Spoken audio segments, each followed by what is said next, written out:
આજે આપણે બનાવશું ફ્રૂટ સલાડ. કેમ કે ગરમી આવી ગઈ છે, વરસાદી પડે છે. હવે આપણે તો બધી અમેરિકાની સિઝન આવી ગઈ છે, એટલે ગરમી છે એના હિસાબે ઠંડુ ખાવાનું મન થાય છે. તો આપણે ફ્રૂટ સલાડ બનાવશું અને ફ્રૂટ બધા સરસ આવે છે. તમે જુઓ છો ગ્રેપ્સની બી સિઝન છે, સરસ મજાના એપલ બી આવે છે, એટલે સરસ મજાનું આપણે ફ્રૂટ સલાડ બનાવવાનું છે અને બધાય ભેગા બેસીને એન્જોય કરવાનું છે. અને નાના ને મોટા બધાને ભાવે એવું સરસ મજાનું આપણે ફ્રૂટ સલાડ બનાવશું. હવે આજે આપણે ફ્રૂટ સલાડ બનાવવાનું છે, એટલે મેં 1 લીટર અમૂલનું દૂધ લીધું છે, ફૂલ ફેટવાળું છે.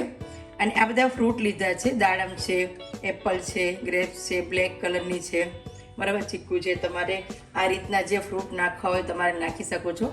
અત્યારે ફ્રૂટ બધાય સારા મળે છે અને એકદમ સરસ મજાનું ફ્રૂટ સલાડ બને છે. હવે મેં સ્ટીલની તપેલી લીધી છે, જાડા તળિયાવાળી, અને એમાં મેં દૂધ નાખ્યું છે. એને ફૂલ ઉકાળી નાખવાનું છે. એક ઉભરો આવે ત્યાં સુધી આપણે ઉકાળવાનું છે.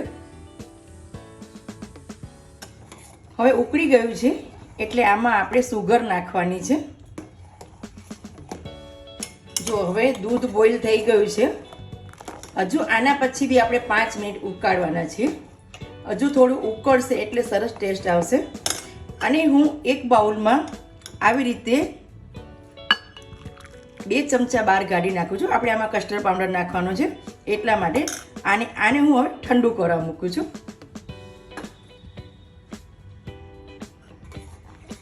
હવે હું આમાં સુગર નાખી દઉં છું. એ તમારા ટેસ્ટ પ્રમાણે નાખવાનું છે. આપણે મીઠું છે, સુગર છે, એક વસ્તુ એવી છે ને કે એના ટેસ્ટ પ્રમાણે તમે નાખી શકો છો. વધારે થઈ જાય તો તકલીફ થાય અને ઓછી થાય તો ભાવે નહીં, એવું થાય. એટલે આ 10 ચમચી જે આપણા ઘરની જે માપ પ્રમાણે હોય છે એવી મેં ચમચી અત્યારે નાખી છે. હવે ફરી આને પાછું આપણે ઉકળવા દેશું.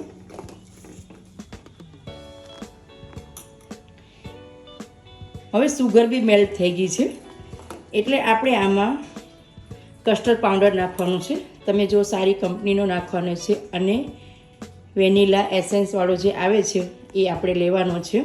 એનો ટેસ્ટ બહુ સરસ આવે છે. અને મેં એ 3 ચમચી જે આપણે રૂટિનની આપણી ચમચી ઘરે વપરાતી હોય છે એ પહેલાં 3 ચમચી લીધી છે.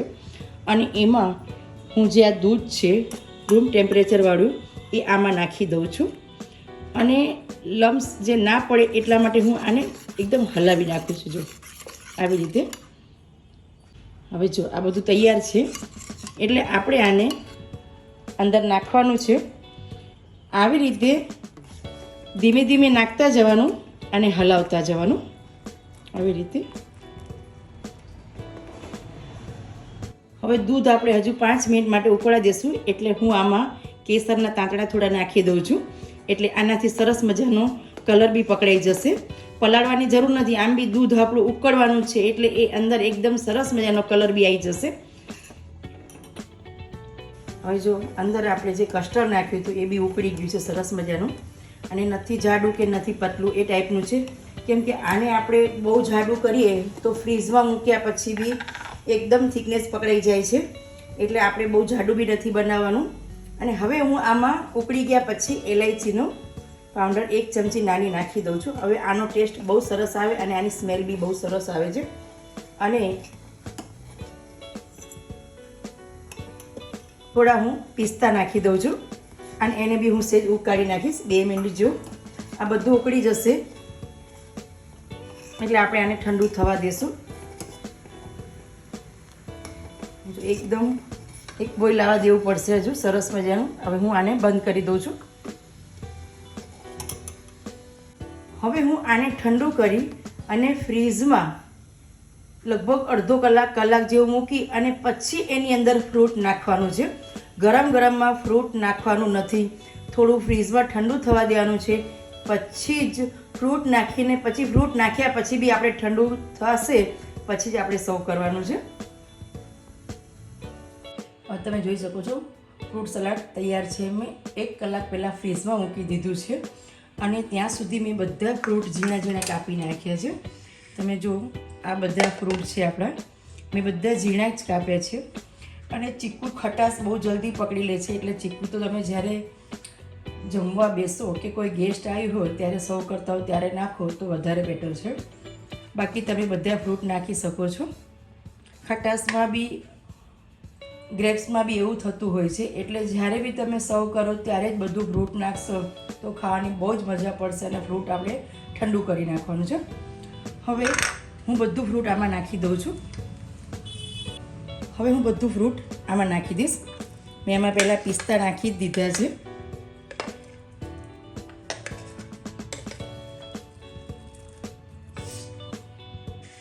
જો અને હવે આની અંદર મેં બદામ પલાળી રાખી હતી એટલે એના મેં પીસ કરી નાખ્યા છે. એટલે ફોતરા બધા નીકળી ગયા છે. એટલે આપણે એને બી નાખી દઈશું અંદર. અને તમારે જે બ્લેક ગ્રેપ્સ આવે છે એ નાખ્યું હોય તો નાખી શકાય છે. હું સ્કીપ કરું છું, ખાલી તમને બતાવવા માટે નાખું છું કે જો આવી રીતે તમે ડેકોરેટ કરો તો બહુ જ સરસ લાગે છે. આપણું ફ્રૂટ સલાડ તૈયાર છે. હવે તમે આને હજુ ઠંડુ કરવા મૂકવાનું છે, કેમ કે હવે આપણે બધા ફ્રૂટ ઠંડા થઈ જાય એટલે આપણે આને ફરી પાછું આને ઠંડુ કરવા મૂકશું. અને ખાસ તમારે ફ્રૂટ સલાડ સાથે આઈસ્ક્રીમ ખાવી હોય તો ફ્રૂટ સલાડના બાઉલમાં ઉપર આઈસ્ક્રીમ નાખીને ખાશો તો ઓર મજા પડશે. અને જો તમે આની થિકનેસ બી આપણે જાડી જ રાખી છે, બરાબર. હજુ આનાથી જાડી કરવું હોય તમારે તો 1 ચમચી વધારે નાખવાનું, પણ આટલું બરાબર જ છે. તમે જો પતલું નથી કરવાનું. આ જ રીતે ફ્રૂટ સલાડ ખાવાની બી બહુ જ મજા પડશે. તમે આવી રીતે બનાવવાનો ટ્રાય કરજો.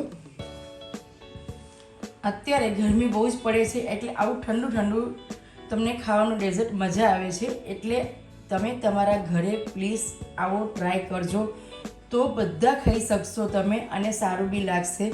તો મારી નવી નવી રેસીપી જોવા માટે કુકિંગ વિથ કલ્પનાને સબસ્ક્રાઈબ કરો. ના કર્યું હોય તો પ્લીઝ કરજો. અને નીચે આપેલા બટન લાઈક અને શેર કરવાનું ભૂલતા નહીં. અને કોમેન્ટ તો ખાસ કરો કે તમને મારું ફ્રૂટ સલાડ બનાવેલું કેવું લાગ્યું છે. અને આઈસ્ક્રીમ જોડે ખાશો તો એકદમ યમ્મી ટેસ્ટી અને બહુ જ મજા પડી જશે. અને નાના બાળકોને અને મોટાને બધાને ભાવશે.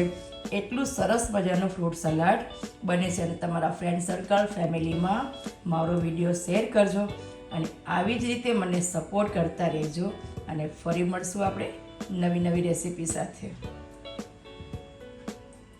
જો ફ્રેન્ડ્સ, આ રીતે તમે આઈસ્ક્રીમ નાખીને બી તમે ખાઈ શકો છો અને મહેમાન આવે ત્યારે બી તમે આના સર્વ કરી શકો છો આવી રીતે.